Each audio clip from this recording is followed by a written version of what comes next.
My name is Courtney Dare, and today I would like to thank you for coming to my presentation and hearing what I have to say about the basic food groups and how to incorporate all of them into your diet.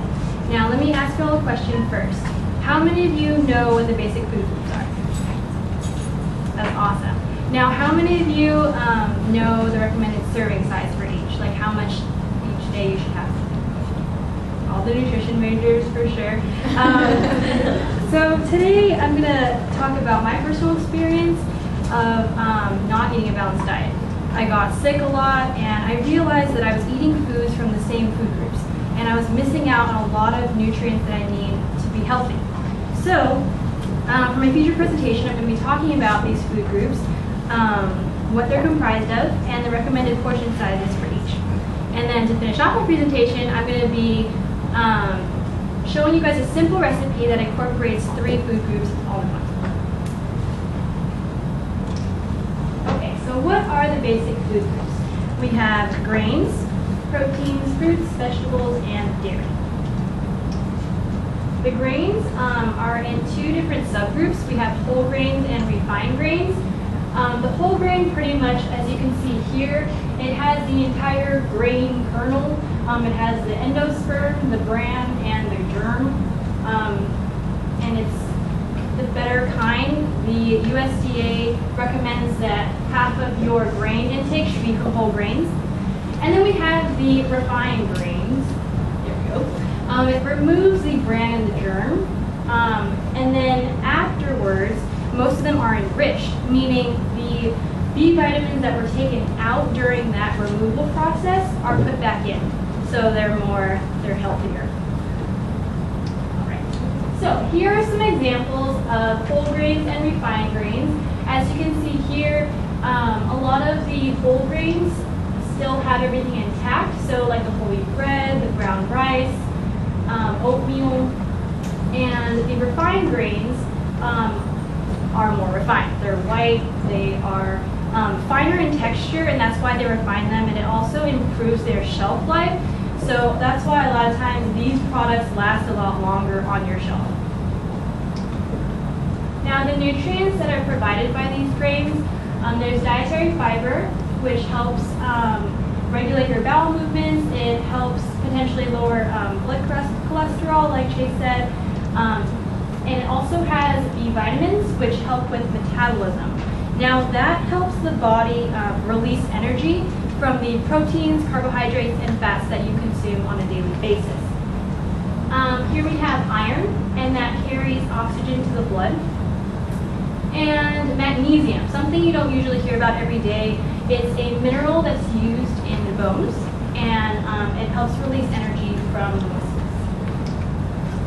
So, moving on to our next food group, we have proteins. Now, proteins, it's not just meat, it's also seafood, poultry, eggs, nuts, and now soy processed foods. So for a lot of vegetarians, that includes tofu, Morningstar products like Tofurkey and like meatless patties. Those are soy processed. And there's also things like eggs and beans. Beans and peas are also in the vegetable group, so they kind of double count, which is kind of cool. Then we also have our regular meats like beef and ham and poultry, chicken. One thing I really like is that falafels that are made out of garbanzo beans and chickpeas also fall in this category. So it's another different way of getting your protein in. Again, they break down as building blocks for your bones and for your muscles. A lot of weightlifters or people who want to do strength training, it's really important to get enough protein so that your muscles can be stronger. It helps with that. And it also helps the building of enzymes and hormones in the body. Again, B vitamins, iron, and it also has zinc, which helps with the immune system function in your body. Now moving on to fruits. Lots of different kinds, as you all know. There's canned, there's fresh, frozen, all sorts. We have our classics, like the berries, melons, and apples and oranges. Nowadays, we have ones like pomegranate, passion fruit, and dragon fruit. This is a dragon fruit, although it doesn't look like a fruit, because it looks like it has poppy seeds in it. But pretty much that's a new fruit that we consider exotic fruits. And they all have different nutrients, especially potassium, which helps maintain your blood pressure. It has soluble fiber. A lot of runners and heavy endurance athletes will use bananas, like right before they work out or after, during. It really helps with cramps. Also has dietary fiber. The vitamin C in it helps to repair tissues and wound healing. Now this enhances absorption, side note right here, is a shout out to all the vegetarians or people who aren't really fans of meat. There are multiple types of iron. So there's heme and non-heme, and spinach is considered non-heme. Protein like meat and like chicken and poultry, those have heme iron. Now if you're consuming the non-heme iron, it needs to be enhanced by vitamin C for absorption. We have vegetables. So there's, red and orange, depending on the color. Starchy, like potatoes. Again, beans and peas. These are the nutrients, as you can see. A lot of the same ones that are great for you are found in vegetables too. We also have dairy. The different types of milks and cheeses, yogurts, and milk-based desserts, my favorite. So a lot of them have calcium, which is essential for building up your bones and your teeth, especially as women age. It's really important to have calcium to prevent that bone deterioration. Also has vitamin D. Now, who knows that MyPlate is now the new MyPyramid? Did anyone know that? Okay. It's changed by the USDA, and it pretty much just helps the general public. It's more user-friendly in terms of how much of everything we should be eating. So right now I'm just going to go over quickly a rough recommended estimate of how much we should all be eating. These are just guidelines. It really depends on you as a person, your body, your hunger levels, and I don't think you need to measure out everything. That's not the point. It's just to be more aware of the different types of foods that you're eating and your portions. So here are just, the grains. It differs between like men and women. But overall, it's just these ounce equivalents are just serving sizes, pretty much. So like 2 cups of fruit, that's like a single serving of bananas, so like 2 bananas or 2 oranges. Same for vegetables and dairy. This is a really easy way of judging the portion sizes. Like 3 ounces of meat, I know it's a little small, but 3 ounces of meat is like a deck of cards. And then a cup of rice is like the size of a woman's fist. So it's just like a nice way to kind of gauge your serving sizes. And right now, I'm going to be showing you how to make a really healthy snack incorporating multiple food groups. So let me just wash my hands really quick.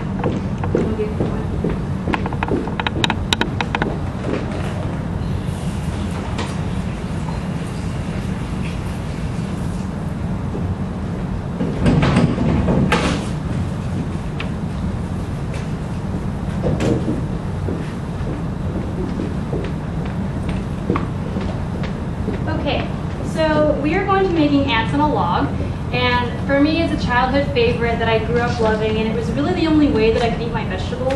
I was not a big fan growing up. So what you're going to do is you're going to take 2 to 3 stalks of celery. You're going to wash them.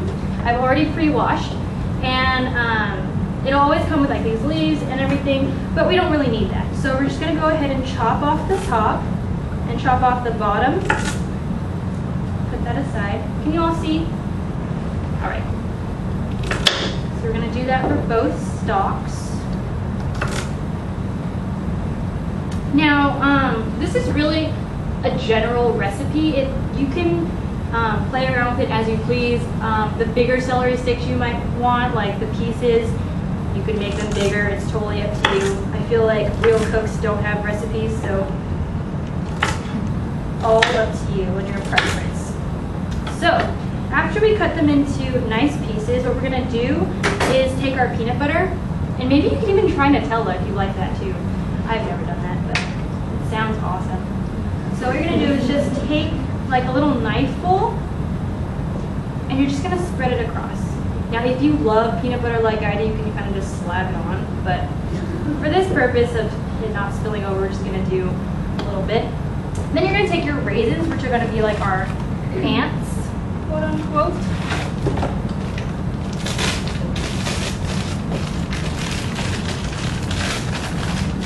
You can just take out a few. They will stick together, but just take them apart and place them onto your celery stick. And again, if you're not the biggest fan of raisins, just put like one. But I feel like it looks more complete, like all the ant families on the log, so I'll put all 4. So here you can see the ants on a log on my very fitting leaf plate, and it's a really great way to incorporate multiple food groups. The celery is a vegetable, the peanut butter is a protein, and raisins, you know, it's a dried fruit. And that was super quick. Very inexpensive. You just buy celery. It was on sale today for $1.49, so it's really not that much. And it's a great way to start your day. You can carry it around with you in between classes.